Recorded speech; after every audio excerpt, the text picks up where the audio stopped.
धर मुरली बजैया की, आरती कृष्ण कन्हैया की। धर धर मुरली बजैया की, आरती कृष्ण कन्हैया की। नाथ मथुरा में जन्म लियो, नाथ मथुरा में जन्म लियो। नंद घर मंगलाचार्य कियो, नंद घर मंगलाचार्य कियो। यशोदा गोद खेलैया की, आरती कृष्ण कन्हैया की। यशोदा गोद खेलैया की, आरती कृष्ण कन्हैया की। धर धर मुरली बजैया की, आरती कृष्ण कन्हैया की। धर धर मुरली बजैया की, आरती कृष्ण कन्हैया की। कृष्ण कंसासुर मारो, कृष्ण ने कंसासुर मारो। श्याम ने भूमि भार तारो, श्याम ने भूमि भार तारो।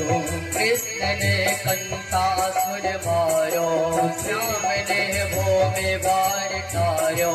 कालिया नागिन सैया की, आरती कृष्ण कन्हैया की। कालिया नागिन सैया की, आरती कृष्ण कन्हैया की।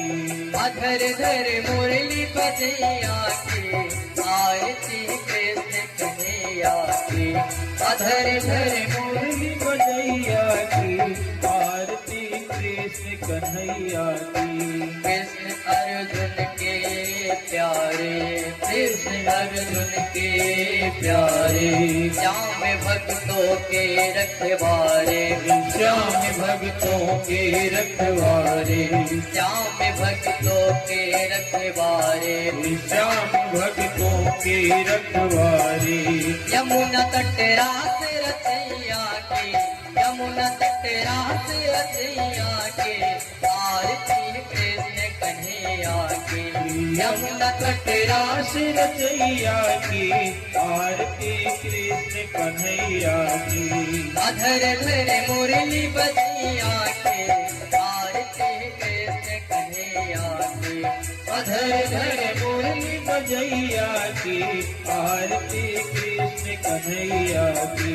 कृष्ण तुम यशोदा के छैया, कृष्ण तुम यशोदा के छैया। श्याम बलदाओ के भैया, श्याम बलदाऊ के भैया। श्याम बलदाओ के भैया। श्याम बलदाऊ के भैया।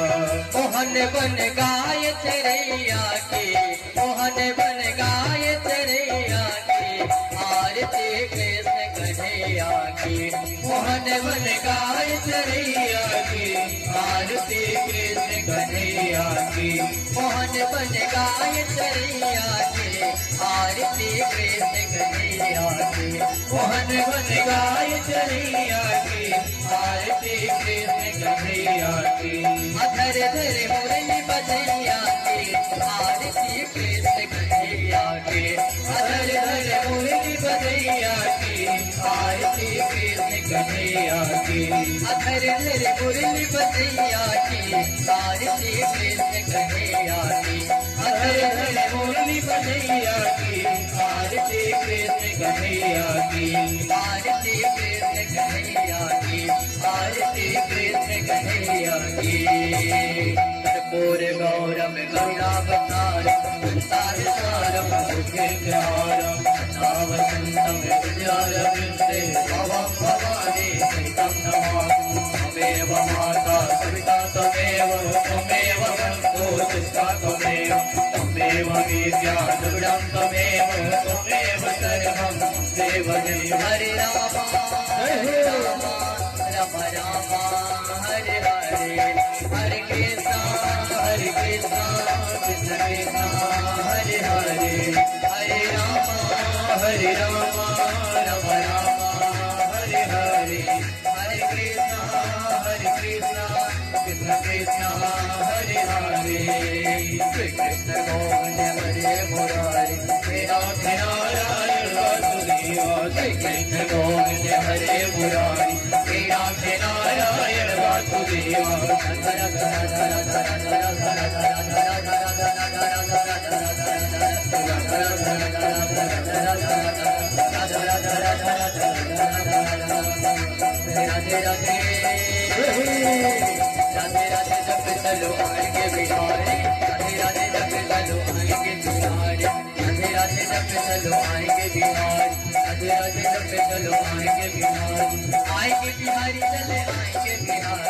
आएंगे बिहारी चले आएंगे बिहारी आएंगे बिहारी चले आएंगे बिहारी आएंगे बिहारी चले आएंगे बिहारी राधे राधे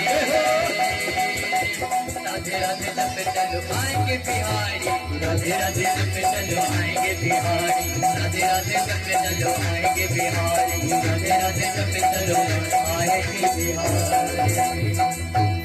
बोलिए भागवत भगवान की जय हो व्यास जी महाराज की जय हो सुखदेव जी महाराज की जय हो राधा रमण बिहारी सरकार की जय हो श्री दुर्गादास जी महाराज की जय हो अथ आराधिक्यं शीतले गृणम् अथ मंत्र पुष्पांजलिम् ओम जग्नेन जग्नमयजं तदेवस्तानि धर्माणि प्रथमान्यासन्नाते हराकं महिमानः सचन्त्यत्र पूर्वे साभ्याः सन्ति देवाः। ओम श्री प्राणपुरुषोत्तमाय नमः। मंत्र पुष्पांजलि समर्पयामि। प्रणाम कर लीजिएगा भगवान श्री को। नमः सर्वहितार्थाय जगदाधार हेतवे साष्टांगों प्रणामस्ते प्रयत्नेन मया कृतः। बोलिए राधारमण बिहारी सरकार की जय हो श्री राधे। हम सबके बीच पूज्य महाराज श्री व्यासपीठ पर आसीन हो चुके हैं। आइए हम सब मिल करके पूज्य महाराज जी से करबद्ध निवेदन करते हैं, अपने मुखार बंद से भगवान की अमृतमयी कथा का रसपान कराएं, ताकि यह मानव जीवन जो है कृतार्थ हो। इसके इस जीवन के सारे पाप का संताप भगवान श्री हरिनारायण दूर करते हुए रक्षा करें, आशीर्वाद प्रदान करें। पूज्य श्री महाराज जी।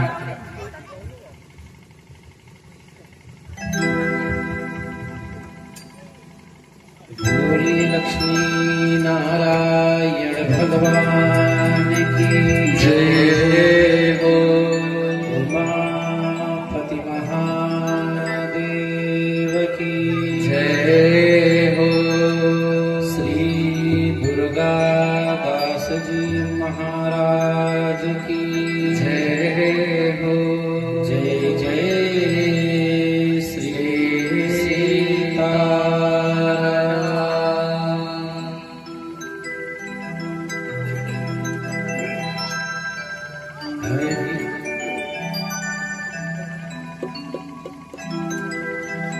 हरि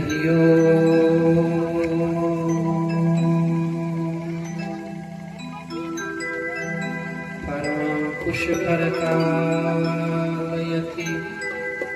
वर वरवान भीकर गुरुभ्यो नमः।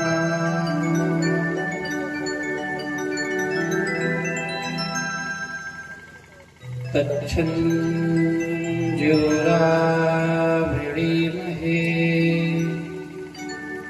गातुं यदिन्याय गातुं यद्यपतये दैवी स्वस्तिरस्तु नः। ऊर्ध्वं दिगातुं भेषजम् सन्नो अस्तु द्विपदे हसन् चतुष्पदे सदसस्पतिर्मदभूतम् प्रिये इन्द्रस्य काम्यं सनिमेधा मया शिशम् श्रीलक्ष्मीनाथ समारम्भा नाथयामुनमध्यमा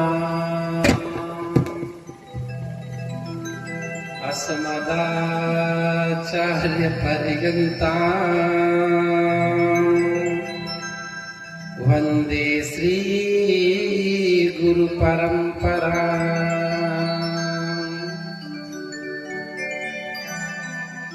अखण्डमण्डलाकारम् व्याप्तं येन चराचरम् तत्पदं दर्शितं येन तस्मै श्रीगुरुवे नमः। यो नित्यमच्युतपदाम्बुजयुग्मरुक्म व्यामोहतस्तदितराणि तृणाय मेने अस्मद्गुरोर्भगवतोऽस्य दैकसिन्धो रामानुजस्य चरणौ शरणं प्रपद्ये। कृष्णं नारायणं वन्दे कृष्णं वन्दे व्रजप्रियम् कृष्णं द्वैपायनं वन्दे कृष्णं वन्दे पृथासुतम् सच्चिदानन्दरूपाय विश्वोष्पत्यादिहेतवे तापत्रयविनाशाय श्रीकृष्णाय वयं नमः।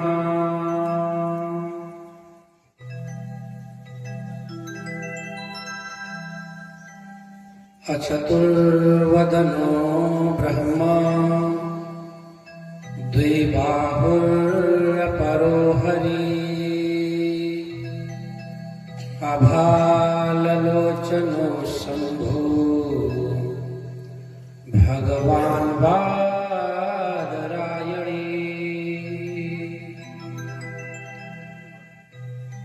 व्यासाय विष्णुरूपाय व्यासरूपाय विष्णवे नमो वै ब्रह्मनिधये वासिष्ठाय नमो नमः।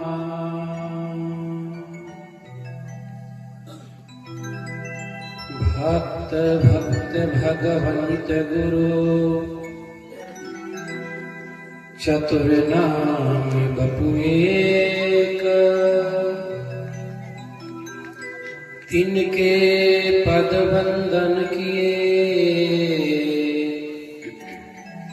नासत विघ्न अनेक मातु शारदे नमस्तुभ्यं काश्मीरपुरवासिनीं त्वामहं प्रार्थये नित्यं विद्यादानश्च देहि मे। ऋग्यजुः श्यामरूपाय वेदाहरणकर्मणे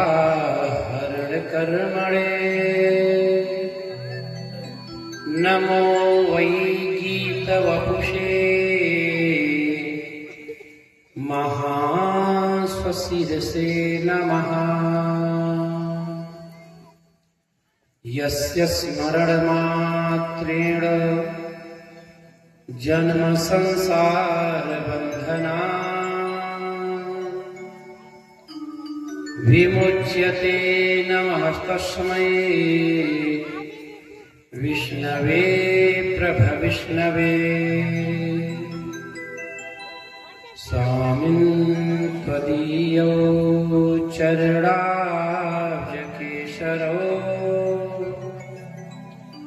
सुशोभितौरात्तनखावलीकुले मुहुरमुहुरयो गिकराभिलालितो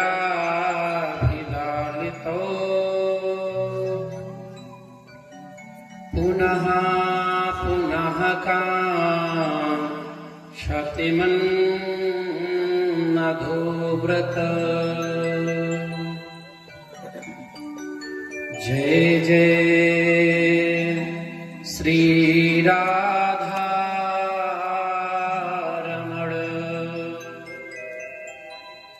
जय जय नवल किशोर। जय गोपी चित चोर प्रभो। जय जय माखन चोर। जय जय माखन चोर। चरणों से लगा लीजिए श्री राधे। चरणों से लगा लीजिए श्री राधे। करुणामय कृपा कीजिए श्री राधे। करुणामय कृपा कीजिए श्री राधे। करुणामय कृपा कीजिए श्री राधे। करुणामय कृपा कीजिए श्री राधे। राधे जय राधे श्री राधे राधे। श्री राधे राधे जय राधे श्री राधे राधे। करुणामय कीजिए श्री राधे। करुणामय कृपा कीजिए। हाँ के साथ सभी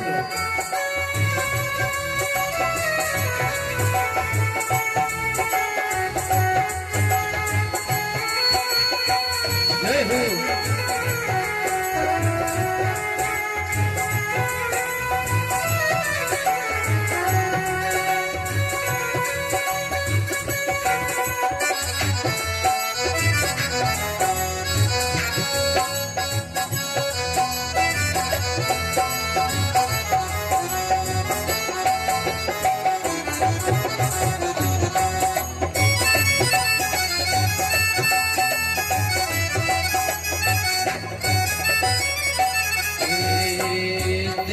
चरणों की सेवा मुझे मेरी राधे।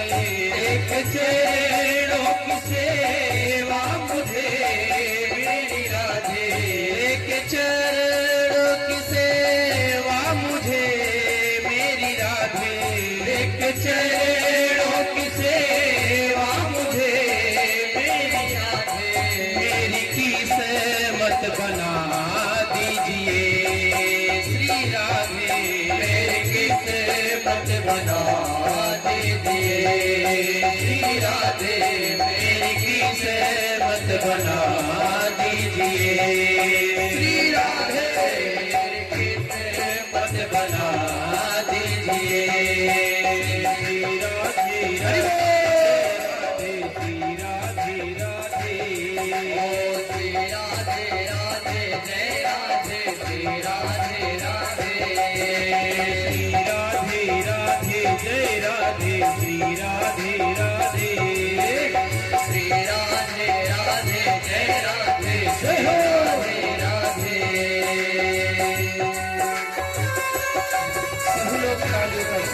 करते हुए भाव के साथ पावन मंगल में संकीर्तन में सम्मिलित होते हुए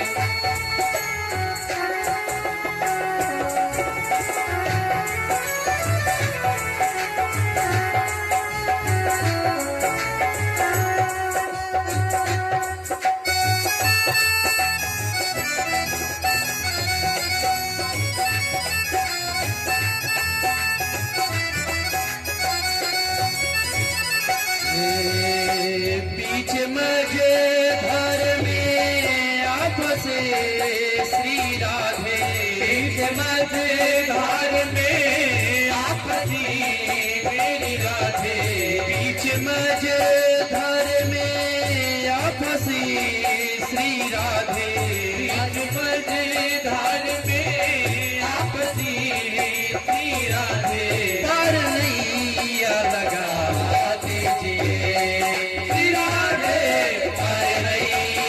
लगा दीजिए श्री राधे, लगा दीजिए श्री राधे राधे, श्री राधे राधे, श्री राधे राधे, जय राधा श्री राधा राधा, श्री राधे राधे, जय राधे श्री राधे राधे।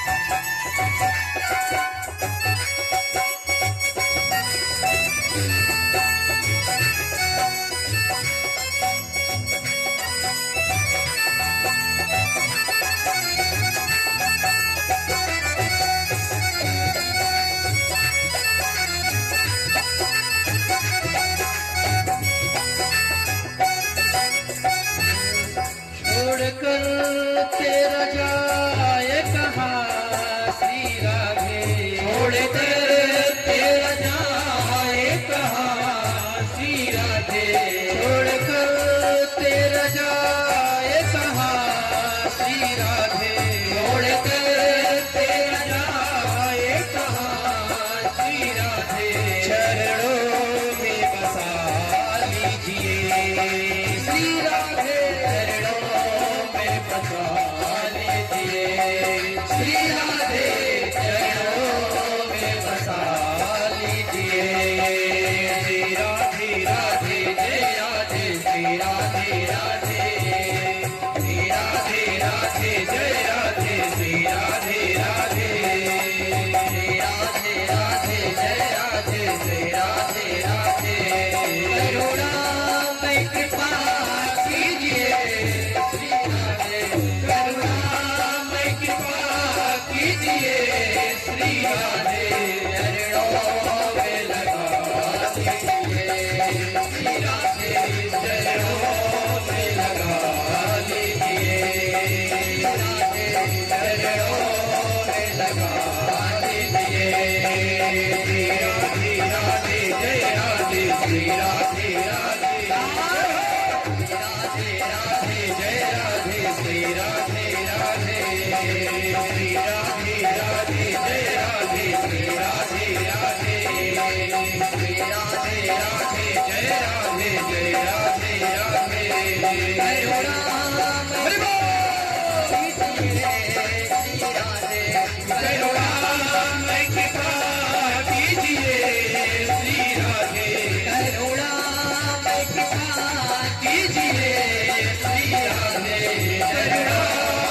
कृपा कीजिए श्री राधे, करुणा कीजिए श्री राधे, चरणों में लगा लीजिए श्री राधे, चरणों से लगा लीजिए श्री राधे, चरणों से लगा लीजिए, चरणों से लगा लीजिए, चरणों से लगा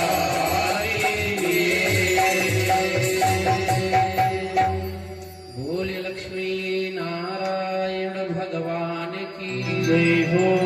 सद्गुरुदेव भगवान भगवान की जय हो। व्यास भगवान की जय हो। सप्ताह ज्ञान यज्ञ की जय हो। श्री दुर्गा दास जी महाराज की जय हो। जय जय श्री राधे श्याम। अनंतानंत कोटि ब्रह्मांडाधिनायक सर्वे जगत्यंतः वेदांतैक्य वेद अकारण करुणा वरुणालय भक्तवांछात् परितृप्त पीतांबरधारी भगवान श्री माता यशोदा नंदन के प्राणवल्लभ भगवान स्वयं श्रीमद नारायण सरकार, संतों के धन राधा प्राणवल्लभ भगवान श्री स्वयं सरकार को प्रणाम करते हुए आवाहित प्रतिष्ठित पूजित देवी देवताओं को प्रणाम करते हुए ग्राम देवता, नगर देवता, स्थान देवता, पितृ देवता को प्रणाम करते हुए अद्य श्री स्वामी ब्रह्म जी महाराज के श्री चरणों में दास का बारंबार प्रणाम। जिस पावन संत के तपस्थली में आज हम सब विराजमान होकर भगवान की यह मंगलमय कथा सुनने और सुनाने का शुभ अवसर प्राप्त हुआ है, ऐसे संत भगवान श्री दुर्गा दास जी महाराज के श्री चरणों में प्रणाम करते हुए दूर दराज से भगवान की मंगलमय कथा को श्रवण करने हेतु पधारी हुई सीता, सावित्री, मदालसा, गार्गी, अनुसुईया के चरित्रों को अनुप्राणित करने वाली माताओं एवं बहनों, ग्वाल बाल स्वरूप नन्हे मुन्हे बाल गोपाल, उपस्थित श्रोता के आत्मा में बैठे हुए परमात्मा को व्यास गति से बारंबार प्रणाम करते हुए अद्य आपके राज्य उत्तर प्रदेश जिला सुल्तानपुर के अंतर्गत अलीगंज क्षेत्रांत अंतर्गत श्री दुर्गा दास जी महाराज के पावन कुटी पर आयोजित श्रीमद् भागवत सप्ताह ज्ञान यज्ञ के दैनिक सत्र की पूजा पाठ में सम्मिलित हुए मुख्य यजमान श्री विजय बहादुर सिंह जी, सपत्नीक श्री मीरा देवी जी, जो बड़े ही श्रद्धा भाव के साथ नित्य प्रति प्रातः काल से रात्रि 11 बजे तक भगवान के नित्य प्रतिभाव और श्रद्धा के साथ पूजा पाठ कर रहे हैं, इसे सम्माननीय आदरणीय मुख्य यजमान पद को सुशोभित कर रहे हैं।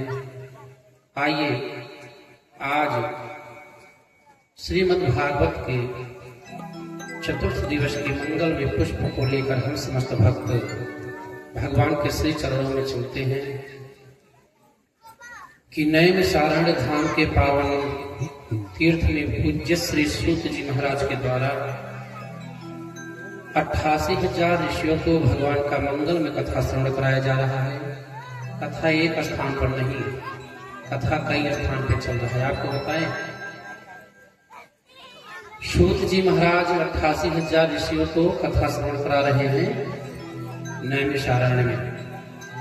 राजा परीक्षित को कथा श्रवण करा रहे हैं सुखदेव जी महाराज हरिद्वार में। मैत्रेय और उद्धव संवाद भी चल रहा है हरिद्वार में, उसके अंतर्गत हम लोग कथा श्रवण कर रहे हैं। ये भैया सूत जी महाराज, सुखदेव जी महाराज ने राजा परीक्षित को सप्तम स्कंध तक कथा श्रवण कराया। सप्तम स्कंध में परीक्षित ने प्रश्न किया, प्रभु क्या भगवान किसी असुर का भी कल्याण किए हैं? तो भगवान 5 वर्ष के बालक प्रहलाद जी की मंगलमय कथा को श्रवण कराए कि भगवान जात नहीं देखते, भगवान का जो भक्त है भगवान उसका कल्याण अवश्य करेंगे। कि एक दैत्य कुल में उत्पन्न हुए बालक का भी भगवान ने कल्याण किया, खंभे से प्रकट हो गई। उसके बाद मानव धर्म, वर्ण धर्म, स्त्री धर्म का निरूपण सुखदेव जी महाराज ने राजा परीक्षित को बताया। ब्रह्मचर्य और वानप्रस्थ आश्रम के नियम को बताया कि व्यक्ति को ब्रह्मचारी होने पर क्या करना चाहिए, ब्रह्मचर्य जीवन का को कैसे व्यतीत करे, वानप्रस्थ जीवन को कैसे व्यतीत करे। उसके बाद यज्ञ धर्म का निरूपण, यानी कि सन्यासी का धर्म क्या है, ये अपने जीवन को कैसे व्यतीत करे। अवधूत प्रहलाद उपाख्यान संवाद के अंतर्गत बताए गृहस्थ संबंधी सदाचार, गृहस्थ में रहकर व्यक्ति को क्या कैसे तब करना चाहिए, घर परिवार में कैसे रहना चाहिए इसको बताए। गृहस्थी के लिए मोक्ष धर्म क्या है? जैसे कोई व्यक्ति गृहस्थ में है तो वह पूजा पाठ ज्यादा नहीं कर सकता, तो उसका कल्याण कैसे होगा? इस विषय में सुखदेव जी महाराज ने राजा परीक्षित को बताया कि राजन, गृहस्थी में रहकर यदि व्यक्ति थोड़ा बहुत भी कर रहा है तो उसका कल्याण अवश्य हो जाए, क्योंकि सभी आश्रमों में सबसे बड़ा आश्रम गृहस्थ आश्रम है। इसलिए घर परिवार माता पिता की सेवा करते हुए, बाल बच्चों का सेवा करते हुए भी जो व्यक्ति भगवान के लिए थोड़ा भी समय निकाल रहा है तो उससे उसका कल्याण हो जाएगा। यदि उसके पास धन नहीं है, वह तीर्थाटन करे, बड़ा बड़ा यज्ञ करे, अनुष्ठान करे, तो कोई दोष लगने वाला नहीं, क्योंकि चारों आश्रमों में सबसे बड़ा आश्रम गृहस्थ आश्रम है। गृहस्थ आश्रम में रहकर आप थोड़ा बहुत भी पूजा पाठ अनुष्ठान कर रहे हैं, कुछ समय भगवान के संकीर्तन भजन में यदि अपना जीवन लगा रहे हैं तो उसी के द्वारा आपका कल्याण होगा। प्रारंभ होता है 8वां स्कंध। 8वें स्कंध में मनवंतर का वर्णन बताते हैं सुखदेव जी महाराज राजा परीक्षित को। तो मनवंतर की कथा श्रवण कराते कराते बताते हैं, राजन, भगवान का एक अवतार हुआ था तामस नामक मनवंतर में, हरि अवतार। हाँ, बताते हैं भगवान का एक अवतार हुआ हरि अवतार। तो राजा परीक्षित को कई मनवंतर की कथा को श्रवण कराए तो बताते जा रहे हैं, राजन, इस मनवंतर में भगवान कच्छप के रूप में आए। सब मनवंतर में भगवान अलग अलग आए हैं। हर चतुर्युग में आपको बताते चले, आप लोग ध्यान दीजिएगा, भगवान का हर चतुर्युग में अवतार नहीं होता। जब चतुर्युग कई बार घूमते हैं, किसी एक चतुर्युग में द्वापर में भगवान श्री कृष्ण का अवतार होता है और उसी द्वापर के अंत में ही व्यास जी का अवतार होता है। सब चतुर्युग में नहीं कि सतयुग गया, त्रेता युग, सतयुग, द्वापर, भगवान का अवतार ले लिए, नहीं, ऐसे घूमता रहता है। किसी एक में जब भगवान की इच्छा हो गई तब भगवान, हाँ, त्रेता युग में राम जी के रूप में आते हैं और द्वापर में कृष्ण जी के रूप में आएंगे इसी स्वरूप में। और हर द्वापर के अंत में व्यास जी बनते हैं। हर बार द्वापर के अंत में व्यास जी बनते हैं। तो व्यास जी भी अलग अलग रहते हैं। हनुमान जी भी व्यास की पद पर सुशोभित किए हैं। अश्वत्थामा जिसको धक्का मार के भगा दिया गया था, यह भी व्यास पद पर है। तो हर द्वापर के अंत में व्यास पद दिया जाता है। तो मनवंतर की कथा सुना रहे थे। मनवंतर की कथा सुनाते सुनाते तो बताए राजन, एक मनवंतर था तामस नामक मनवंतर, और तामस नामक मनवंतर में भगवान हरि अवतार लिए। तो राजा परीक्षित ने कहा, गुरुदेव, अब आप सब छोड़िए और यही हरि अवतार वाली कथा हमको श्रवण कराइए कि भगवान हरि अवतार कैसे लिए। बताते हैं, तत्रापि यज्ञे भगवान हरिण्यम हरिमेधसः परिहत्य हितोयेन गजेन्द्रो मोचितो ग्रहात्। बताइए राजन, भगवान एक ऋषि पत्नी हरिणी के गर्भ से हरि के रूप में अवतार लिए। इस अवतार में भगवान ने एक गजेंद्र का कल्याण किया।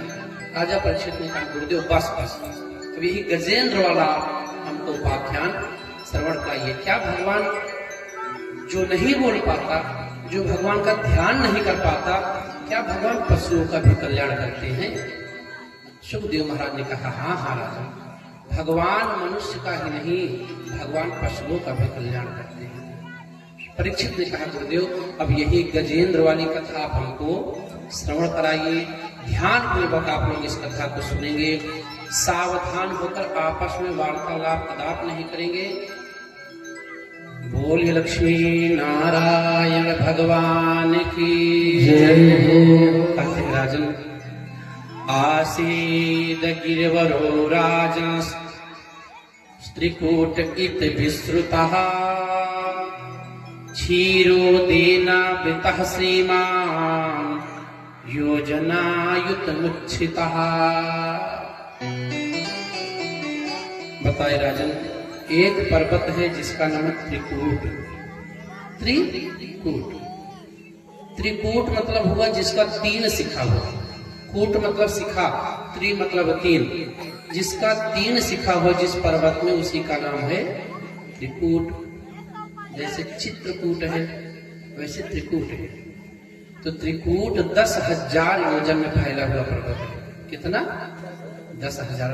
समझिएगा 10,000 कितना हो? 100 योजन का समुद्र होता है। 10,000 योजन तामस नामक मनवंतर में, इस वाले में नहीं, ये वैवस्वत मनवंतर चल रहा है। तामस नामक मनवंतर की कथा सुना रहे हैं। क्या आसीद गिरिवरुराज त्रिकूट इति विश्रुताः क्षीरोदेनः पितः श्रीमान् योजनायुतमुच्छ्रितः। उस पर्वत के 3 चोटी हैं, तीनों चोटियां 3 भाग की हैं, स्वर्ण की, चांदी की और लोहे की। तो 10,000 योजन में फैला हुआ वह समुद्र है, त्रिकूट पर्वत है। उस पर्वत श्रृंखला में बहुत से पक्षी, जीव जंतु, खरगोश, कच्छप, हिरण, सिंह इत्यादि रहते हैं। और उसी त्रिकूट नामक जो जंगल है, पर्वत है, उसी में एक गजेंद्र रहता है। गजेंद्र कोई और नहीं, गजेंद्र तो हम ही आप हैं। घर परिवार बाल बच्चों के साथ वह गजेंद्र श्री त्रिकूट नामक पर्वत पर निवास कर रहा है। ये भैया,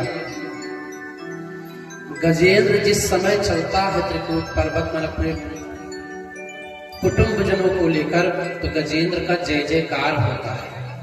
बलवान है, राजा है हाथियों का। जिस समय गजेंद्र निकलता है तो सभी गजेंद्र का जय जयकार करते हैं कि महाराज हमारे जा रहे हैं। छोटे बड़े जीव जितने ही सभी गजेंद्र का जय जयकार करते हैं। एक दिन गजेंद्र अपने परिवार को लेकर त्रिकूट में एक सरोवर में स्नान करने के लिए पहुंचा। हाथियों को स्नान बहुत प्रिय है। स्नान करने लगा बाल बच्चों पत्नी के साथ। स्नान करते करते उसी सरोवर में वह जल क्रीड़ा करने लगा, और जल क्रीड़ा करते करते स्नान कर रहा है। उसी सरोवर में एक ग्राह निवास कर रहा है, जल का जीव है। ग्राह मतलब मगरमच्छ। ग्राह को संस्कृत में मगरमच्छ कहते हैं। हाँ, ग्राह निवास कर रहा है। अब वह ग्राह गजेंद्र के पैर को पकड़ लिया।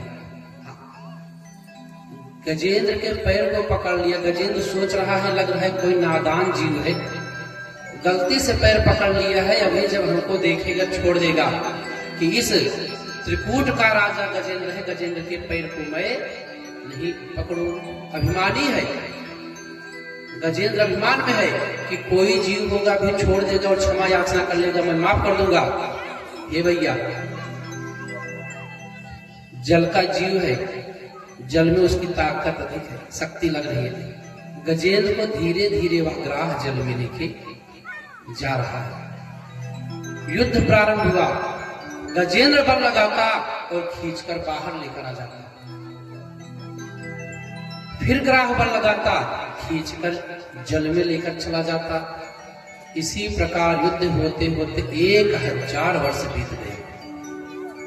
1 2 3 4 नहीं, 1000 वर्ष महासहस्त्रम व्यगमन महीपते। राजा गजेंद्र को लड़ते लड़ते 1000 वर्ष का समय बीत गया। बाल बच्चों से कहा, गजेंद्र सहायता करो पुत्र।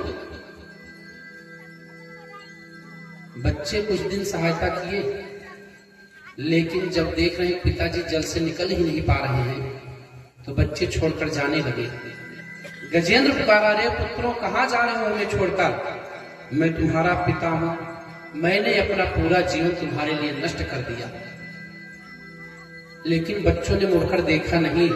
आज गजेंद्र को दुख हुआ कि जिन बाल बच्चों के लिए मैंने अपना जवानी नष्ट किया, अपना जीवन समाप्त कर दिया, आज वह हमको छोड़ के जा रहा है। गजेंद्र बार बार कह रहे, पुत्रों सहायता करो, पुत्रों सहायता करो।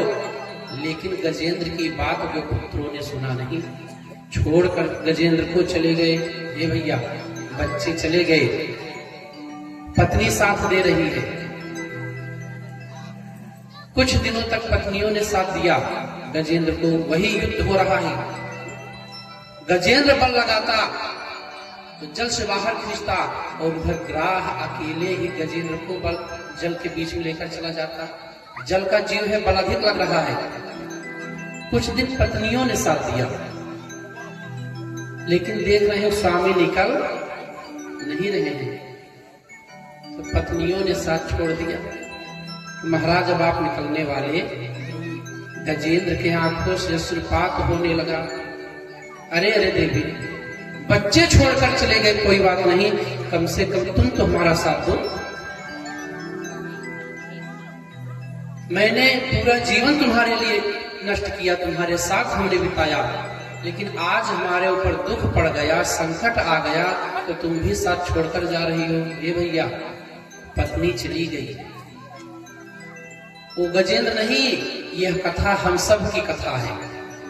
यहाँ पर जितने लोग बैठे सबकी कथा है। ध्यान दीजिए, गजेंद्र के स्थान पर आप अपने को रखिए। आपके साथ तो क्या होता है, दुख की घड़ी में कोई साथ देने वाला नहीं है। पत्नी चली गई, गजेंद्र का रहा, रे देवी पुत्र चले गए, ठीक था, कम से कम तुम साथ दो। पत्नियों ने कहा स्वामी आप निकलने वाले नहीं हो। ये भैया चले गए सब, कोई सहारा देने वाला अब नहीं है। गजेंद्र ने क्या किया, गजेंद्र के आंखों से अश्रुपात हो रहा है।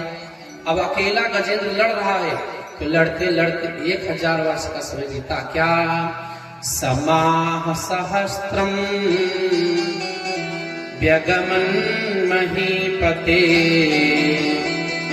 सा प्राणयोश्चित्रममं सतामराः। आज गजेंद्र को दुख हुआ कि अगर यद्यपि मैं भगवान का भजन किया होता, भगवान का स्मरण किया होता, तो भगवान आ जाते। धीरे धीरे जल का जीवग्राह गजेंद्र को जल के बीच में ले गया, पहुंच गया। गजेंद्र का पूरा शरीर डूब गया जल में, वही सूढ़ बची हुई है। गजेंद्र ने सोचा हमको बचाने वाला कोई है नहीं, अब मैं मारा जाऊंगा। लेकिन मैंने अपने जीवन में कभी किसी को याद किया नहीं है। सुखदेव जी महाराज कहें, राजन ध्यान दो। एवं व्यवसितो बुद्ध्या समाधाय मनोहृदे जजाप्य परमं जाप्यं भागजनमन्युशिक्षितम्। सुखदेव जी महाराज कहें, राजन जब गजेंद्र को कोई साथ नहीं दिया, साथ देने वाला वही वहां नहीं बचा, गजेंद्र भगवान का स्तुति करने लगा। गजेंद्र उवाच, गजेंद्र बोला क्या, नमो न भगवते तस्मै यत एतच्चिदात्मकं पुरुषायादि बीजाय परेशायाभिधीमहि।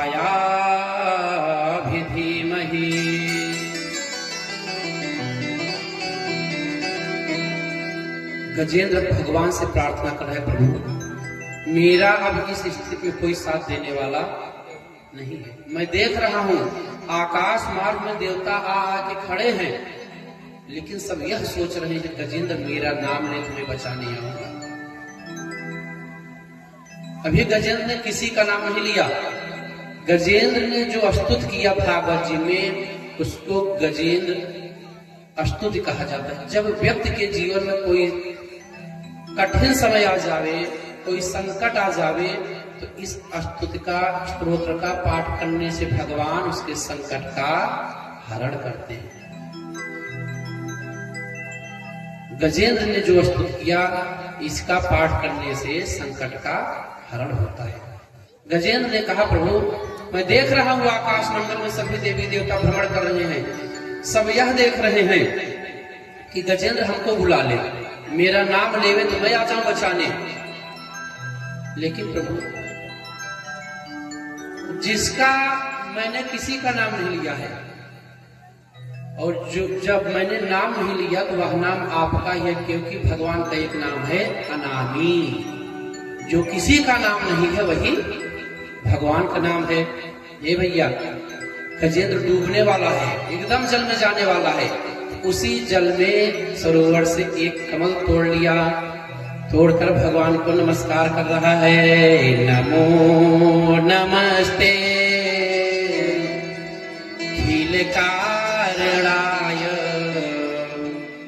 निष्कारणाय भूतकारणाय सर्वागमना यमहालवाय नमो पवर्गाय परायणाय।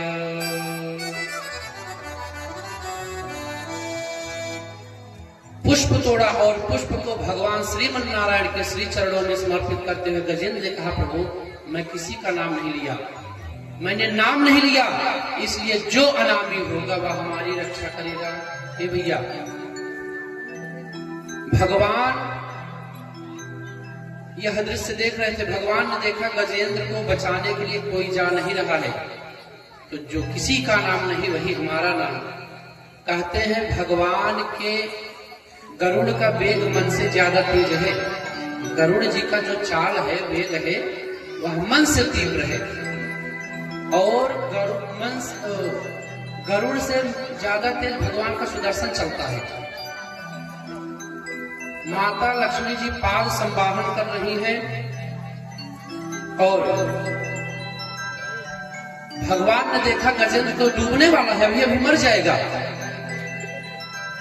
भगवान चलने के लिए तैयार हुए। गरुड़ को लगा कि मेरे बिना भगवान कहीं जा नहीं सकते, कि मैं ही भगवान को लेकर जाऊंगा तभी भगवान आज त्रिकूट पर्वत पर पहुंचेंगे। ये भैया तो क्या हुआ, छंदो महीन गरुड़ेन समूह्यमान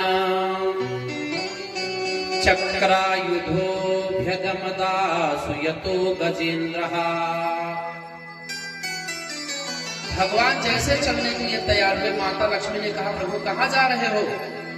भगवान ने कहा, देवी हाथी हाथ पकड़ कमला कहो, कहाँ चले यदुनाथ। माता लक्ष्मी ने भगवान से पूछा, प्रभु अभी अभी आप तो लेटे थे और एकाएक अचानक से आप खड़े हो गए और जाने के लिए तैयार हो गए। माता लक्ष्मी ने पूछा, क्या है भैया? माता लक्ष्मी ने कहा, हाथ पकड़ कमला कहे, कहाँ चले यदुनाथ। हा बोलो बैकुंठ में हाथी के पास।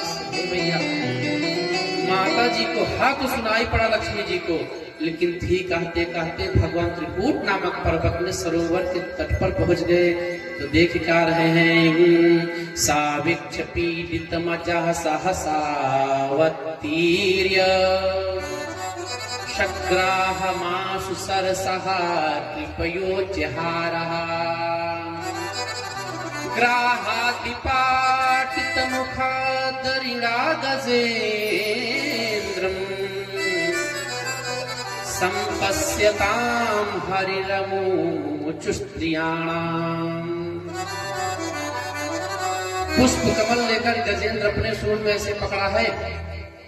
डूबते डूबते भगवान पहुंचे और हाथी के साथ ही गजराज गज के साथ ही ग्राह को भगवान बाहर कर लिए। बोलिए लक्ष्मी नारायण भगवान की जय हो, उमापति महादेव की जय हो। भगवान ने ग्राह के गले को काटा तो ग्राह के गले से एक दिव्य पुरुष प्रकट हुआ, गजेंद्र का उद्धार हुआ। राजा परीक्षित ने कहा, गुरुदेव अब आप कृपा करके यह बताइए, गजेंद्र ग्राह को जब भगवान ने मारा, वह उसके शरीर से ज्योति उत्पन्न हुआ, कहाँ गया? भगवान के पास में समाहित हो गया। सुखदेव ने कहा, हाँ हाँ राजन, वह ज्योति निकला और भगवान के ही चरणों में समाहित हो गया। तो राजा परीक्षित ने कहा, गुरुजी अब आप यह बताइए इनका पूर्व जन्म क्या था? ये किस कारण से भगवान के द्वारा इनका कल्याण कैसे हो गया? इन्होंने क्या ऐसा धर्म कर्म किया कि इनको भगवान का दर्शन प्राप्त हुआ?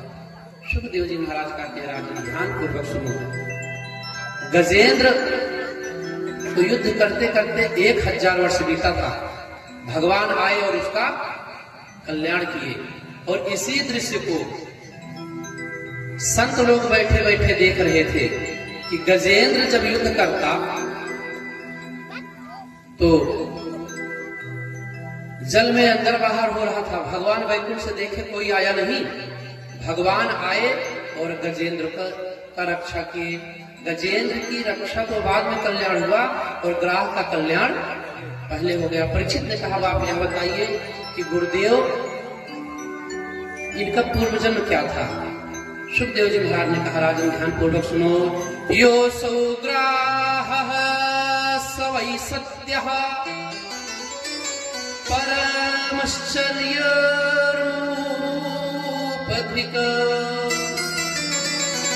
मुक्तो देवल सापेन गंधर्व सप्तमा। कहे सबसे पहले आप ग्राह की कथा सुनो। भाई ग्राह की मुक्ति पहले होती, इसलिए ग्राह की कथा सुखदेव जी महाराज बता रहे राजन, यह हुहु नामक गंधर्व था पूर्व जन्म में। हुहु नामक गंधर्व एक बार यह किसी सरोवर में स्नान कर रहा था। स्नान करते करते नारद जी उसी सरोवर में स्नान कर रहे हैं, तो क्या किया, जल के अंदर से गया और नारद जी का पैर पकड़ लिया। नारद जी को लगा कि कोई जल जीव आकर, जलचर आकर मेरा पैर यही ग्राह मगरमच्छ इत्यादि घड़ियाल वगैरह पकड़ रहा है। तो नारद जी बाहर कूद कर निकले। जब बाहर आए तो यह खड़ा होकर हंस रहा है उसी जल में। नारद जी को क्रोध लग गया। नारद ने कहा, तुझे पैर पकड़ने का बहुत वो है ना, जा तू ग्राह हो जा। नारद देवल जी के साप से वह हुहु नामक गंधर्व ग्राह हो गया। बहुत अनुनय विनय किया, महाराज गलती हो गया, हम तो गंधर्व हैं, हमारा तो काम ही है लोगों को हंसाना, आपने इतना भारी श्राप दे दिया, जाओ ग्राह हो जाओ। देवल ने कहा, आज मैं जो तुम्हें श्राप दे रहा हूं यह तुम्हारे लिए कभी वरदान साबित होगा। वही हुहु नामक गंधर्व इस जन्म में ग्राह बनकर जन्म लिया। क्या? सावै पूर्वम बुध राजा पांडु द्रविड़ सप्तमः। महाराज अच्छा वह हाथी कौन था? कह रहे हैं हाथी वाली कथा सुन लीजिए। पूर्व जन्म में ये द्रविड़ देश का राजा इंद्रद्युम्न था। इंद्रद्युम्न राजा, इनके गुरु थे अगस्त मुनि। अगस्त मुनि के आश्रम पर जब ये जाता तो अगस्त मुनि पूजा पाठ मंत्र साधना में बैठे रहते, पूछते ना, जब माला पूर्ण हो गए तब उठे। वैसे भी माला पूर्ण होने के बाद ही बोलना चाहिए, बीच में बोलने से माला खंडित हो जाता है। कोई भी यदि माला जप रहा है बीच बीच में बोल रहा है तो उसकी माला खंडित होगी। माला पूर्ण करके ही बोलना चाहिए। तो अगस्त मुनि के पास जब जाता गुरु जी का दर्शन करने, इंद्रद्युम्न नामक राजा, तो अगस्त मुनि पूजा पाठ में बैठे रहते, जब तक पूजा समाप्त न हो तब तक बात न करे। एक दिन अगस्त जी अपने चेले के घर पर आए, चलिए शिष्य के घर पर घूम आते हैं, तो यह भी संयोग से पूजा पर बैठा था। इसको लगा गुरु जी के आश्रम पे मैं जाता हूँ तो ये उठते नहीं, और आज हमारे आश्रम पे गुरु जी आ गए हैं तो मैं भी नहीं उठूंगा। ये भैया उठा नहीं और ठहरे अगस्त मुनि। ये वही अगस्त हैं जिनको जहन्नुम मुनि कहा जाता है ना। इनकी महिमा बहुत बड़ी है। हाँ, एक कथा सुनाते चले। एक बार रामावतार में भगवान श्री राम एकादशी के उपरांत द्वादशी को व्रत करते थे, ब्राह्मणों को भोजन कराते थे। तो जब द्वादशी आवे तो एक ब्राह्मण भोजन के लिए बुलाए जाए। तो माता सीता कहती, प्रभु कोई ऐसा ब्राह्मण बुलाओ जो कुछ खावे पीवे। तो भगवान कहते, ठीक है देवी जी, कभी भविष्य में बुला देंगे। एक दिन भगवान ने अगस्त जी का आह्वान कर दिया, प्रभु आपका निमंत्रण अयोध्या में, आप पधारिए द्वादशी को। हे भैया, अगस्त जी महाराज आ गए। माता सीता ने कहा, प्रभु हमने कहा था कोई ठीक ठाक मोटा ताजा ऐसा ब्राह्मण बुलाइए, क्योंकि ब्राह्मणों का भोजन तो प्रसिद्ध ये कैसे करते हैं कि जब तक इनको पकड़कर चारपाई पे बैठाकर घर न पहुंचा दो तब तक ये खाए पिए नहीं है, खात खात मर जाए ना। तो अगस्त मुनि को देखकर माता सीता ने कहा, स्वामी आपको हमने कहा था कुछ ऐसा ब्राह्मण बुलाएगा जो खावे, तो लगभग कुछ खा ही नहीं पाएंगे, दुबले पतले हैं। भगवान ने कहा, सीता इन्हीं को तृप्त कर दो बस। हाँ,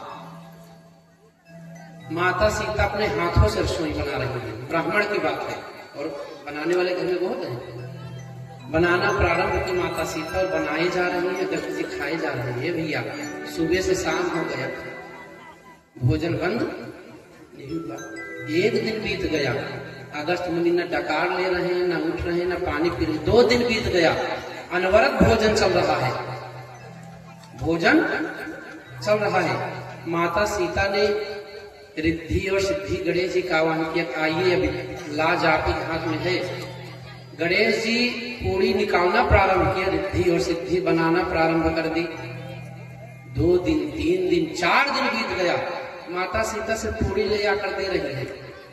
10 दिन बीत गया, माता ने कहा, प्रभु देखने में कितने दुबले पतले लगते हैं, जा कहाँ रहा है। भगवान ने कहा, देवी आप ही ने तो कहा था कोई ऐसा ब्राह्मण बुलाओ जो खाए, तो आ गए खिलाओ। भगवान ने देखा सीता परेशान हो चुकी है। माता ने कहा, प्रभु अब अपने महाराज जी से कह दीजिए थोड़ा पानी पी ले, जब भोजन का आधा होता है पानी पिया जाता है। अगस्त मुनि ने कहा, भाई प्रभु हमारा आधा हुआ नहीं है। भगवान ने कहा, अब इनको आप तुलसी दल डालकर प्रसादी प्राप्त कराओ। अगस्त मुनि तृप्त हुए। भगवान ने कहा, महाराज जल पीजिए। अगस्त ने कहा, महाराज आप जल नहीं पिला सकते। भगवान ने कहा, अब हम आपको द्वापर युग में जल पिलाएंगे। द्वापर युग में जब इंद्र के द्वारा जल बरसाया गया तो सारा जल अगस्त मुनि पान कर गए। अरे ये वही अगस्त मुनि है जिन्होंने गंगा जी को 3 आचमनी में पी लिया ना। अगस्त नाम ही गड़बड़ है। आपको बताएं, 3 आचमन में गंगा जी को अगस्त मुनि ने पिया था। इनके कुटिया को जैसे गंगा जी ने बहाया, ओम केशवाय नमः, ओम माधवाय नमः, ओम नारायणाय नमः। भगीरथ आगे आगे चल रहे, पीछे गंगा जी गए। पीछे मुड़कर देख रहे गंगा जी पता ही नहीं है, पूरा धूल उड़ रहा है। तो अगस्त मुनि बैठे हैं, पता चला अगस्त मुनि ने गंगा जी को पी लिया। तो जांघ के स्थल से गंगा जी को पुनः अगस्त मुनि ने बाहर किया, इसलिए उसका नाम पड़ गया। तो द्वापर में पूरा जल अगस्त मुनि पान कर गए। इसीलिए जब इंद्र आया देखने तो वृंदावन में धूल उड़ रहा था, सारा जल अगस्त मुनि पी गए। हे भैया, यह भारतवर्ष जब गुलाम था तो कई बार आजादी के लिए तैयारी किया गया, अंग्रेज भारत को छोड़े नहीं। लेकिन जब अंतिम बार पता चला इस बार 15 अगस्त की तैयारी है तो अंग्रेज डर गए। अंग्रेजों ने कहा, भारत का 1 अगस्त गंगा जी को पी सकता है। इस बार तो 15 अगस्त आ रहे हैं। 15 अगस्त के दिन जब हुंकार भारतवासियों ने भरा तो अंग्रेज को भारत छोड़ना पड़ा। अंग्रेजों ने कहा 1 अगस्त तो गंगा को पी सकता है, तो 15 अगस्त वाला डेट ही गड़बड़ है। उसी दिन अंग्रेजों ने भारत को छोड़ने का निर्णय ले लिया और छोड़ दिया। तो अगस्त मुनि आए, इंद्रद्युम्न उठा नहीं अभिमान में। इंद्रद्युम्न ने कहा, तू हाथी का तरह अभिमान कर रहा है, जा तू हाथी बन जा। कहा, रे महाराज, मैं आपके आसन पर जाता था, आप नहीं उठते थे, इसलिए मैं भी नहीं उठा। अगस्त ने कहा, मूर्ख, मैं तुम्हारा गुरु हूं, गुरु के आने पर उठना चाहिए। अरे तू शिक्षा मुझसे लिया है ना। प्रार्थना किया। अगस्त ने कहा, जाओ तुम्हें भगवान का दर्शन होगा। तो वही अपन्ना पन्ना कौंजरी योनि मातु स्मृत विनाशनिम हर्यर्चनानुभावेन यद गजत्वेप्यनुस्मृतिः। तो राजा इंद्रद्युम्न नामक जो हाथी था, ये पूर्व जन्म में इंद्रद्युम्न नामक राजा हुआ। अगस्त मुनि के साथ के कारण हाथी बना। एक जन्म की कथा और बताए। एक जन्म में एक गुरु और शिष्य थे, गुरु और शिष्य। तो शिष्य ने गुरु जी को का पैर पकड़ा, कहा, गुरुदेव भगवान का दर्शन कराओ। गुरु जी ने कहा, पुत्र, हम ही को दर्शन नहीं हुआ तो मैं कैसे तुम्हें कराऊंगा। तो वही वो गुरु और शिष्य हाथी और ग्राह के रूप में प्रकट हुए। शिष्य इस जन्म में गुरु जी को जैसे पाया वैसे पैर पकड़ लिया ग्राह, हाथी के रूप में। गुरु, जब तक आप भगवान का दर्शन नहीं करा देंगे तब तक मैं आपको छोड़ूंगा नहीं है भैया। पैर ऐसे पकड़ लिया कि गुरु जी को दर्शन कराना पड़ेगा। भगवान आ गए उसी त्रिकूट पर। ये मंगलमय कथा भगवान ने श्रवण कराया। क्या? हे गोविंद हे गोपाल अब तो जीवन हारे। गजेंद्र उसी ग्राम में क्या कह रहा है? हे गोविंद हे गोपाल अब तो जीवन हारे। हे गोविंद हे गोपाल अब तो जीवन हारे। हे गोविंद हे गोपाल अब तो जीवन हारे। हे गोविंद हे गोपाल तो जीवन हारे। नीर हेतु गयो सिंधु के किनारे। नीर पीवन हेतु गयो सिंधु के किनारे। नीर पीवन हेतु गयो सिंधु के किनारे।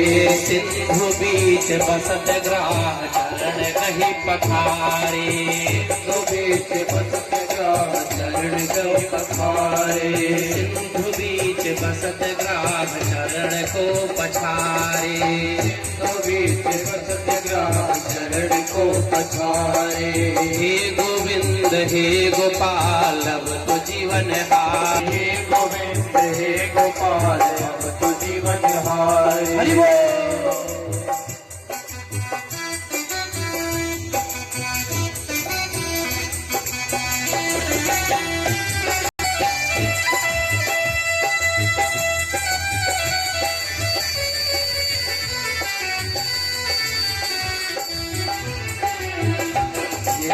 चार पहर युद्ध भयो रे भयो मझधारे। चार पहर युद्ध भयो रे भयो मझधारे। चार पहर युद्ध भयो रे भयो मझधारे। नाक कान डूबन लगे कृष्ण को पुकारे। नाक कान डूबन लगे कृष्ण को पुकारे। हे गोविंद हे गोपाल अब तो जीवन हारे। हे गोविंद हे गोपाल अब तो जीवन हारे। हे गोविंद हे गोपाल अब तो जीवन हारे। हे गोविंद हे गोपाल अब तो जीवन हारे।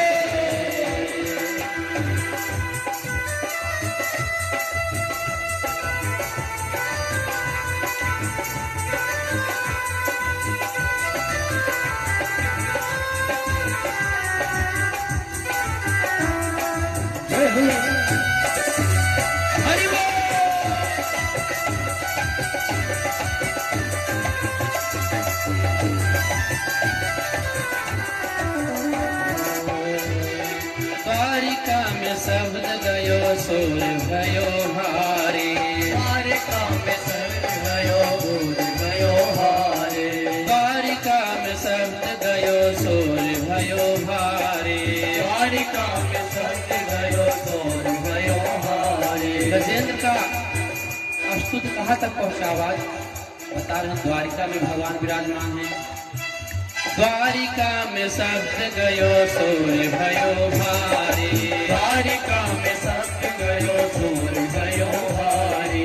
शंख चक्र गदा पद्म गरुड़ ले सिधारे। शंख चक्र गदा पद्म गरुड़ ले सिधारे। चक्र गदा गरुड़ ले सिधारे।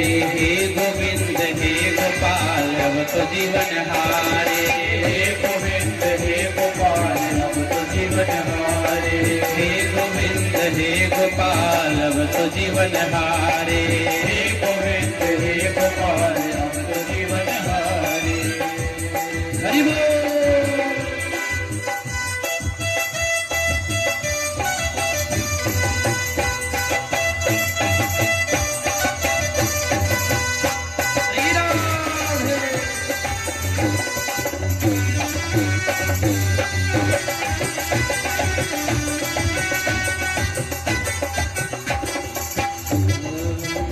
दृश्य देख तो रहा है, आकाश मार्ग में समस्त देवी देवता देख रहे हैं, लेकिन सूरदास जी भी देख रहे हैं जिनके पास में आंख नहीं है। सूरदास इस लीला को कैसे लिख रहे हैं?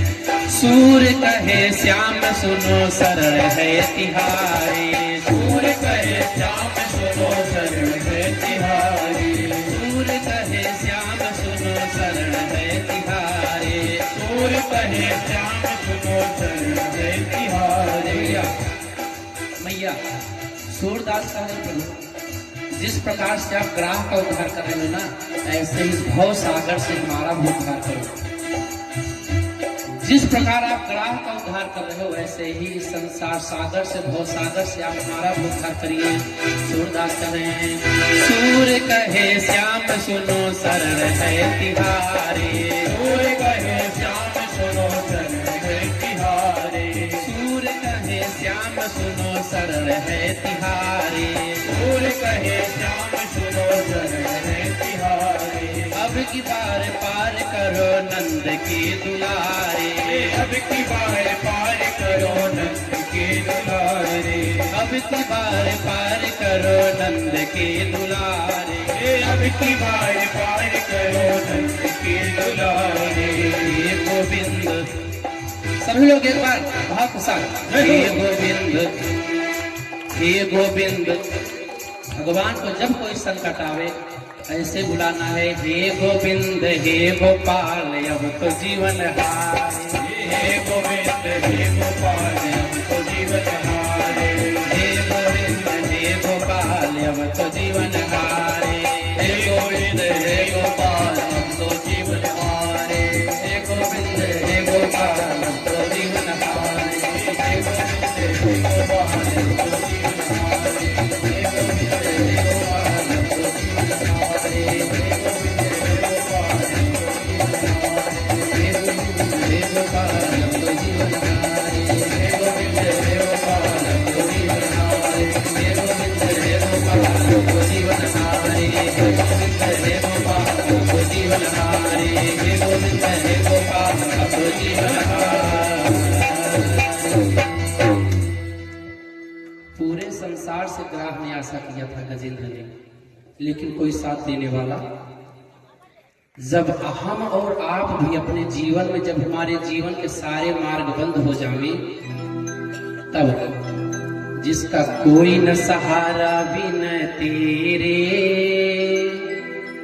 तो सहारा कौन बनता है? जिसका कोई न सहारा भी न तेरे। याद नहीं आप सबको?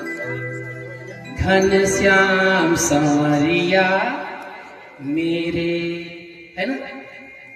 तो जीवन में जब कभी ऐसा अवसर पड़ जाए, आपत्ति विपत्ति, तो भगवान के चरण में सर्वप्रथम जाना चाहिए। यही गाते हुए हे गोविंद बोलिए। अरे भैया आप लोग बोलिए ना, हे गोविंद। बोल ही नहीं रहे आप लोग, क्या होता है? कहना पड़ता है? भगवान का नाम है, लेना चाहिए। बोलिए हे गोविंद। अभी पीछे कहाँ बोल रहे हैं आप लोग? हे गोविंद। शर्म लग रहा है क्या भगवान गाने में? नहीं, अगर लग रही हो तो कोई बात नहीं, ना कहें हम।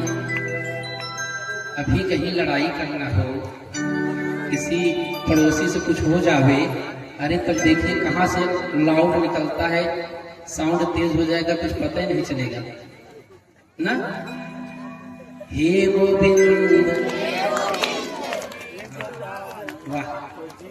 हे गोविंद हे गोपाल अब तो जीवन हारे।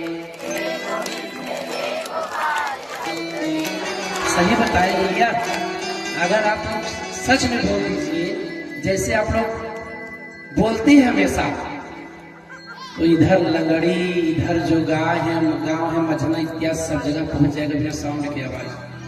लेकिन आप अभी 25 पैसा भी बल नहीं लगा रही हैं। हे गोविंद, ये बिटिया लोग बोल रही थे, अब हम नहीं कहेंगे। हे गोविंद हे गोपाल हो तो जीवन हारे।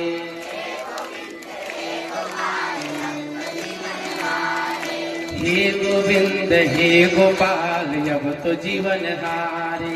हे गोविंद हे गोपाल अब तो जीवन हारे। हे गोविंद हे गोपाल अब तो जीवन हारे।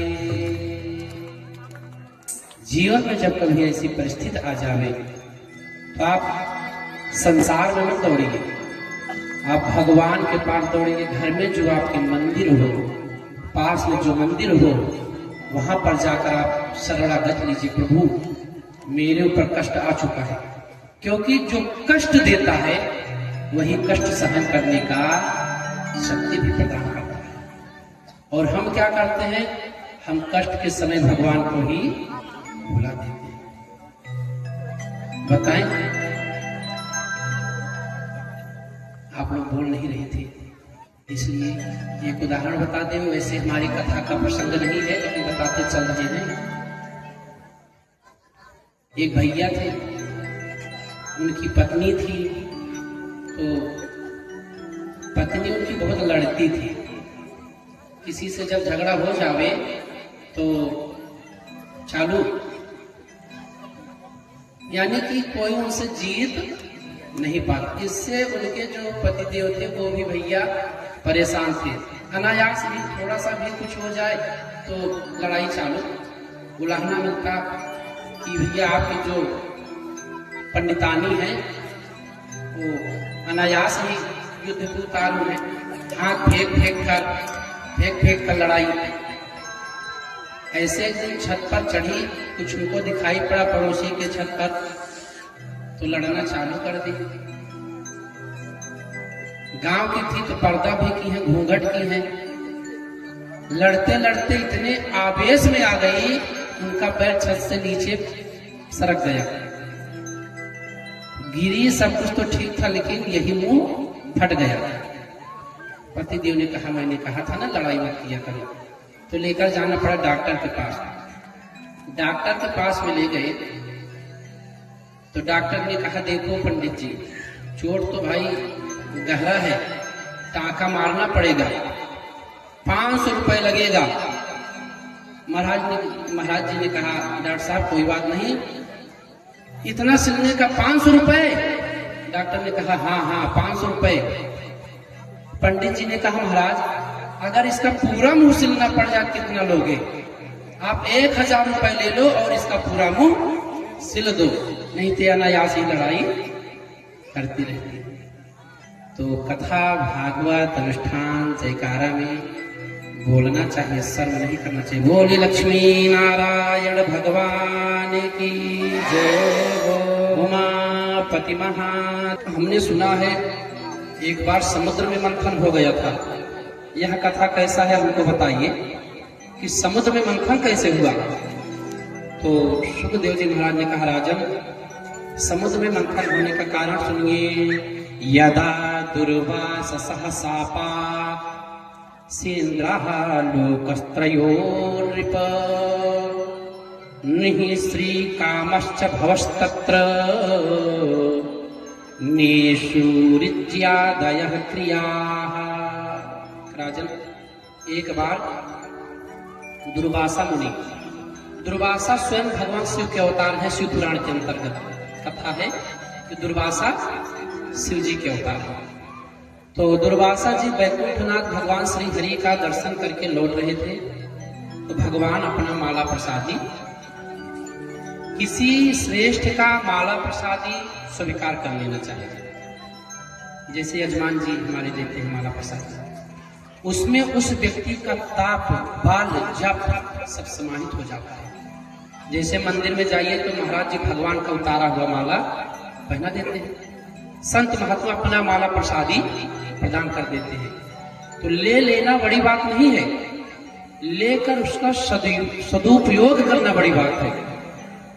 भगवान लक्ष्मी नारायण ने दुर्वासा को अपना माला दिया, दुर्वासा माला लिए और स्वर्ग वैकुंठ लोक से चले आ रहे थे और रास्ते में मिल गए इंद्र। इंद्र जब मिले, दुर्वासा ने वही भगवान वाला माला इंद्र को सम्मान में दे दिया कि स्वर्ग के देवता है, भगवान का माला प्रसादी है, प्रदान कर दे। इंद्र ने क्या किया, माला को धारण तो नहीं किया, माला अपने ये ऐरावत नामक हाथी को दे दिया। हे भैया, देखते ही देखते वह ऐरावत अपने पैरों के नीचे उस माला को रखा और शोर से तोड़ दिया। माला का एक एक फूल, एक एक पुष्प चारों तरफ बिखर गया। यह दृश्य दुर्वासा के आंखों के सामने हो गया। दुर्वासा ने कहा, रे इंद्र, तुझे धन का मान हो गया है, धन का अभिमान है, तुम्हें श्राप देता हूं, तू श्रीहीन हो जा। यदा दुर्वास सहसा सेन्द्रः लोकाश्रयो नृपः निःश्रीकाश्चाभवस्तत्र निसूर्यादया क्रियाः। दुर्वासा के सामने देखते ही देखते माला टूटा। दुर्वासा ने सोचा नहीं, न बिचारा, साफ देने में सबसे तेज है, साफ दे दिए, जाओ श्रीहीन हो जाओ। ये भैया, लक्ष्मी जी तुरंत समुद्र में प्रविष्ट हो गई। माता जी गई समुद्र में। जब माता जी गई समुद्र में तो इधर देवता परेशान, क्योंकि श्रीहीन हो गए। और जब श्रीहीन हुए तो यह बात पता चल गया राक्षसों को। राक्षसों को जब पता चला, यह हुआ कि जब देवता श्रीहीन हो चुके हैं, आक्रमण करो। राक्षसों ने आक्रमण किया और आक्रमण करके अलकापुरी पर विजय प्राप्त कर लिया। जब व्यक्ति कमजोर हो उसी समय आक्रमण करना चाहिए। इंद्रादि देवता कंदरा में जाकर छुप गए और उसी समय इंद्रादि देवता कंदरा में जाकर छुप गए। तब देवताओं ने ब्रह्मा जी से कहा, प्रभु अब आप यह बताइए कि हम लोग कैसे पूर्वत स्थिति में किस प्रकार से पहुंचेंगे। भगवान के पास गए। भगवान को भी अपनी लक्ष्मी से बहुत प्रेम है। आपको बताएं, लक्ष्मी से भगवान बहुत प्रेम करते हैं। लक्ष्मी के लिए ही भगवान ने समुद्र मंथन करवाया है। आप कहेंगे महाराज यह कैसे, तो आपको बता दें, लक्ष्मी के लिए भगवान ने समुद्र मंथन करवाया। लक्ष्मी के लिए भगवान अयोध्या से बिहार पैदल चले गए, जनकपुर। सही है, लक्ष्मी जी ही तो समुद्र में चली गई थी। समुद्र में भगवान बैठे थे। जैसे दुर्वासा ने कहा तुम श्रीहीन हो जाओ, वैसे लक्ष्मी जी उसी समुद्र में उतर गई। हाँ, और लक्ष्मी के लिए ही भगवान ने समुद्र पर पुल बांध दिया। आप देखिएगा भगवान अपनी लक्ष्मी से कितना प्रेम करते हैं।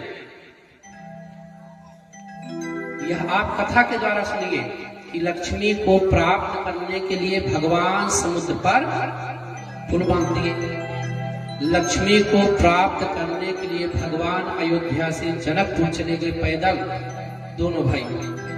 न जाते समुद्र में पुल बांधने की आवश्यकता थी। और लक्ष्मी को ही प्राप्त करने के लिए भगवान समुद्र मंथन करा दिए। मुख्य लाभ होने का हुआ था, लक्ष्मी जी को लेकर बगल हो गए, बाकी अपना बाटी है। और इसी समुद्र मंथन में भगवान एक अवतार नहीं, भगवान के कई अवतार हो गए। तो राजा ने कहा प्रभु अब यही वाली कथा हमको आप सुनाइए। बताए कि जब श्रीहीन हो गए तो भगवान ने कहा देवताओं अब यदि तुम्हें पूर्वक होना है तो आपको सर्वप्रथम समुद्र का मंथन करना पड़ेगा। और इस समय जो समुद्र का और दैत्यों का राजा है वह बाली, राजा बलि के पास में जाओ, उससे संग प्रस्ताव रखो, यदि वह प्रसन्न हो जाता है तो समुद्र मंथन किया जाए। समुद्र मंथन के लिए बलि तैयार हुआ, यह हुआ कि जो कुछ निकलेगा उसको हम लोग बराबर भाग में बांट लेंगे। तो समुद्र मंथन प्रारंभ हुआ, सबसे पहले निकल गया विष।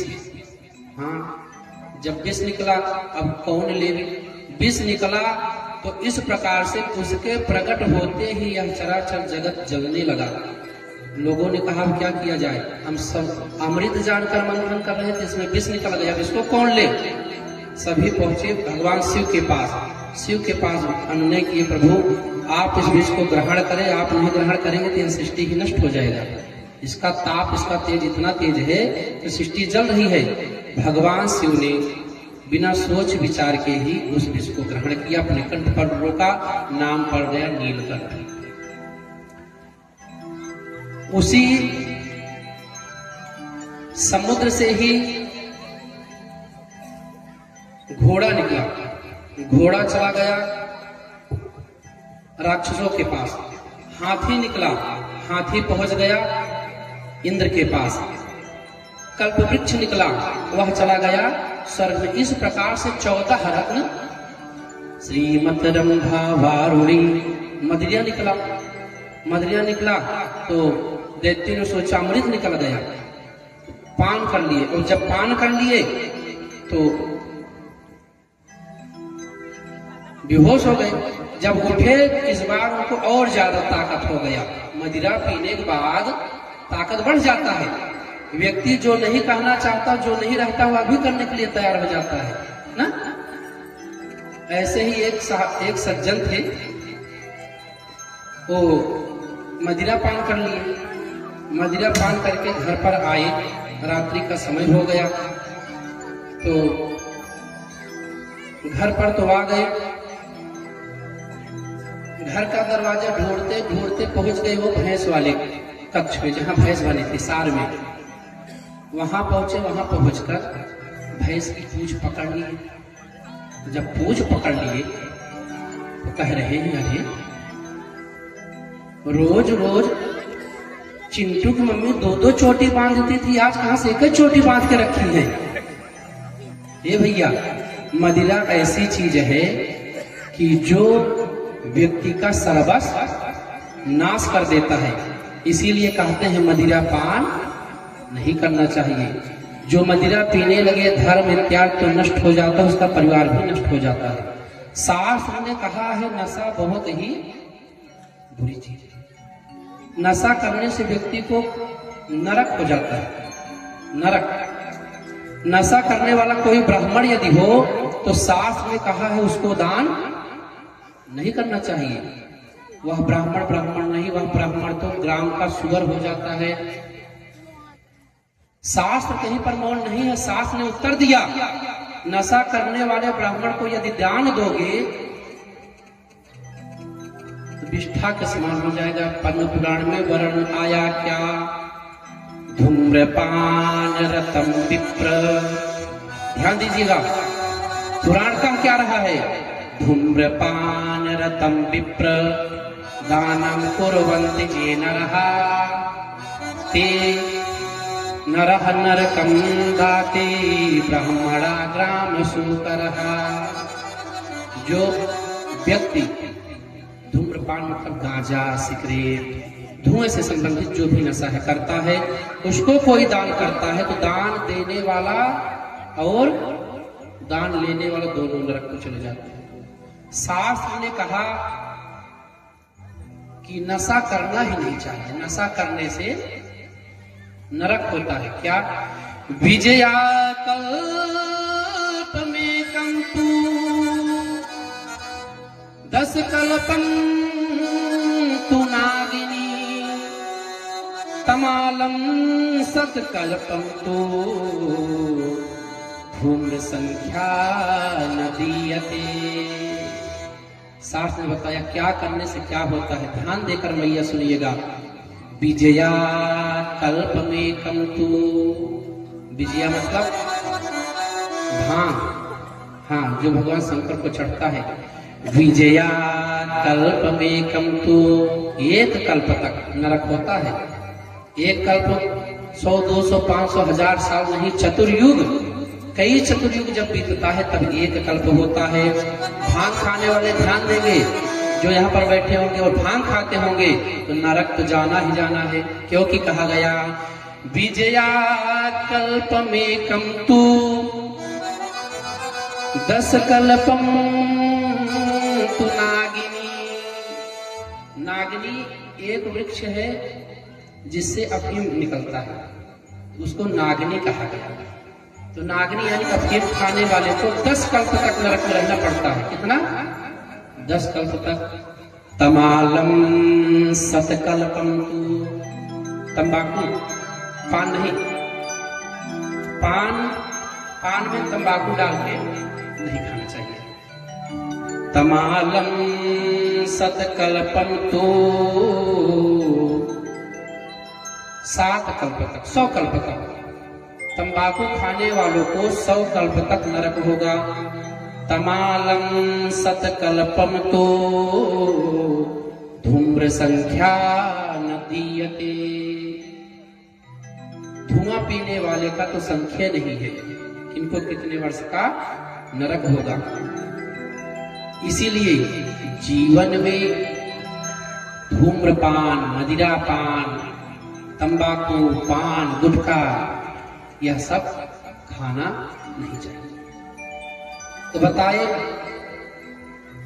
पान खा सकते हैं जिसमें आप तंबाकू न डालें, इसको आप खा सकते हैं, इसके लिए कोई दोष नहीं, क्योंकि पान तो स्वयं भगवान को चढ़ाया जाता है। पान, सुपारी, लौंग, इलायची जो भगवान को चढ़ेगा वो हमको चढ़ेगा। और आजकल लोग क्या करते हैं, भगवान शंकर के ऊपर भगवान शंकर को भांग चढ़ाते हैं, कहते हैं हर हर महादेव, और हर हर महादेव करके कुल खुदे खाते हैं। आपको बताएं, कहीं शास्त्र में वर्णन नहीं आया कि भगवान शंकर भांग खाते थे। तो आप कहेंगे महाराज तो चढ़ता क्यों है? न भगवान शंकर दारू पिए, न मदिरा पिए, यह सब तो अपना कार्य बनाने के लिए लोग कहते हैं भगवान शंकर का नाम लो और चिलम पे चिलम मारते रहो। तो भगवान शंकर कभी भांग खाए नहीं। शिव पुराण उठाकर आप देख लीजिएगा, बस भगवान शिव को ऊपर भांग चढ़ाया जाता है। उसका कारण यह है, ध्यान देकर सुनिएगा, भगवान शिव को भांग चढ़ाया क्यों जाता है? इसलिए चढ़ाया जाता है भैया, क्योंकि भगवान शिव जब विष पिए, विष तो विष का औषधि विष ही होता है, विष का औषधि विष ही है।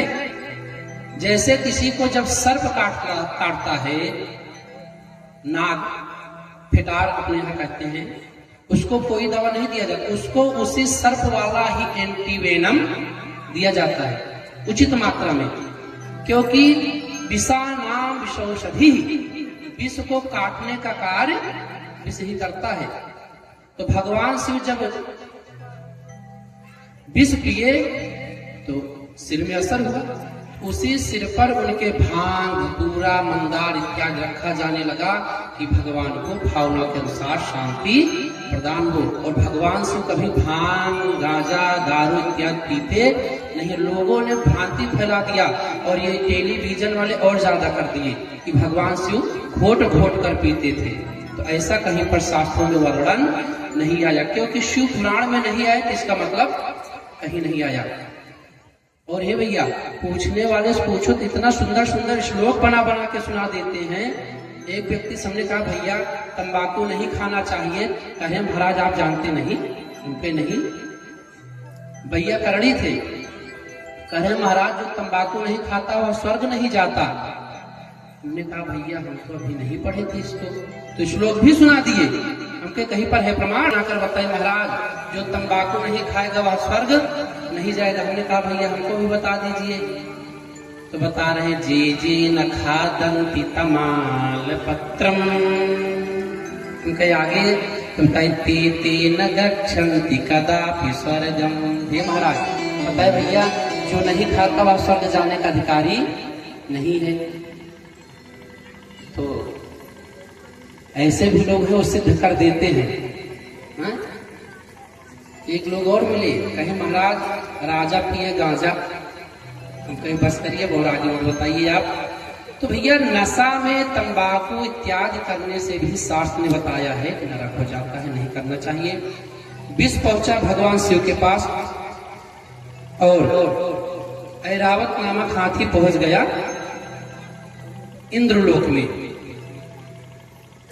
और उसी समय चंद्रमा निकले। चंद्रमा के शीतलता के कारण चंद्रमा को ले जाकर देवताओं ने भगवान शिव को प्रदान कर दिया। महाराज आप विष पिए हो, अब आप इस चंद्रमा को अपने पास रखो। कौस्तुभ मणि निकला तो कौस्तुभ मणि पहुंच गए भगवान श्री हरि के पास। इसी प्रकार से 14 रत्न निकले। 14 रत्न में अब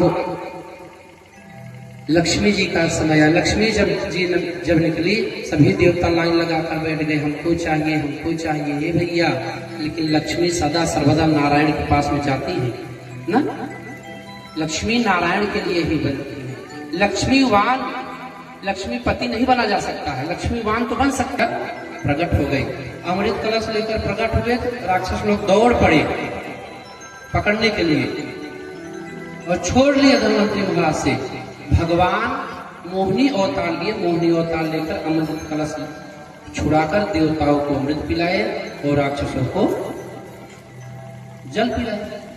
उसे सुदेव नामक एक राक्षस था जिसका भगवान ने वध किया और वही आगे चलकर राहु और केतु नामक ग्रह के रूप में स्थापित किया गया। देवासुर संग्राम हुआ। देवासुर संग्राम में देवता लोग विजयी हुए। नाना प्रकार की कथा सुनाए। उसके बाद अष्टम स्कंद को प्रणाम करते हुए भगवान की लीला कथा का अनुवाद करते हुए भगवान ने कहा देवताओं अब राजन मैं आपको भगवान के एक ऐसे कथा श्रवण कराने चल रहा हूँ। नवम स्कंध में 24 अध्याय, 12 अध्याय में राम कथा और 12 अध्याय में कृष्ण कथा। सर्वप्रथम राम कथा श्रवण कराना प्रारंभ किए। 12 अध्याय में पूरी राम कथा और राम जी की कथा 2 अध्याय में। राम जी की कथा 2 अध्याय में, पूरा सूर्यवंश का वर्णन 12 अध्याय में भगवान ने नवम स्कंध में सुखदेव जी महाराज ने श्रवण कराया। तो हम लोग राम कथा श्रवण करेंगे। क्या अयोध्या महिमा, अयोध्या है क्या, यही सुनेंगे। उसके बाद भगवान के जन्म का मंगलमय समय हो रहा है। तो भाव और श्रद्धा के साथ सभी लोग 2 बार भगवान का पावन नाम, उसके बाद अयोध्या महिमा को श्रवण करते हुए जन्मोत्सव की कथा में हम लोग प्रवेश करेंगे। सभी लोग भाव के साथ बोलेंगे क्या? राधा का नाम अनमोल बोलो राधे राधे। राधा का नाम अनमोल बोलो राधे राधे। राधा का नाम अनमोल बोलो राधे राधे। राधा का नाम अनमोल बोलो राधे राधे। श्री राधे जय राधे राधे श्री राधे। श्री राधे जय राधे राधे श्री राधे। श्री राधे जय राधे राधे श्री राधे। श्री राधे जय राधे राधे श्री राधे। ब्रह्मा भी बोले राधे, शंकर भी बोले राधे। ब्रह्मा भी बोले राधे, शंकर भी बोले राधे। ब्रह्मा भी बोले राधे, शंकर भी बोले राधे। ब्रह्मा भी बोले राधे, शंकर भी बोले राधे। नारद की बीड़ा से आवाज आई राधे राधे। नारद की बीड़ा से आवाज आई राधे राधे। श्री राधे जय राधे राधे श्री राधे। श्री राधे जय राधे राधे श्री राधे। श्री राधे जय राधे राधे श्री राधे। श्री राधे जय राधे राधे श्री राधे।